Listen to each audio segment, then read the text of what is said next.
ถ้าบ่วางแผนใหม่ในฤดูกาลหน้าหมอลำอาจสิบ่รอดกราบสวัสดีมิตรหมอแคนแฟนหมอลำที่ติดตามช่องลุงศักดิ์มักม่วนช่องแห่งข้อมูลข่าวสารสาระและความบันเทิงมื้อนี้วันที่24มีนาคม2569บรรยากาศอากาศร้อนในภาคอีสานพี่น้องก็รักษาสุขภาพกันฮู้บ่ว่า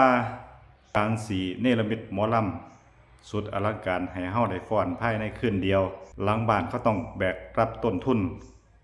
มหาศาลขนาดไหนโดยเฉพาะค่าหมอลำที่พุ่งสูง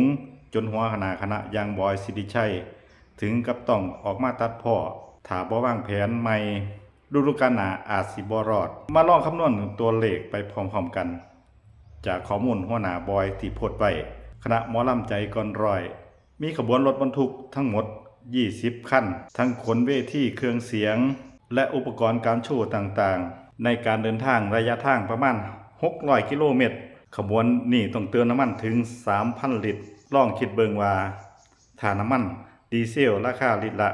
33 ถึง 35 บาทเท่ากับว่าย้ายวิกไปแสดงเพียงเทื่อเดียวต้องจ่ายค่าน้ำมันสูงถึงหลักแสนบาทเลยทีเดียวประเด็นสำคัญน่าเห็นใจราคาค่าจ้างหมอลำชนเพดานแล้วหมายความว่าทางคณะบ่สามารถขึ้นราคาเจ้าภาพได้หลายกว่านี้เพราะเจ้าภาพจะแบกรับภาระบ่ไหวขณะเดียวกันต้นทุนในการเดินทางสูงขึ้นตามราคาน้ำมันอย่างหลีกเลี่ยงบ่ได้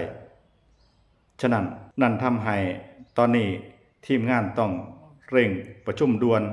เพื่อลดต้นทุนและค่าใช้จ่ายอื่นๆในฤดูกาลหน้าเพราะถ้าคืนปล่อยให้รายรับกับรายจ่ายบ่สมดุลกันแบบนี้อุตสาหกรรมความบันเทิงพื้นบ้านที่เฮาฮักอาจจะอยู่รอดยากอีหลี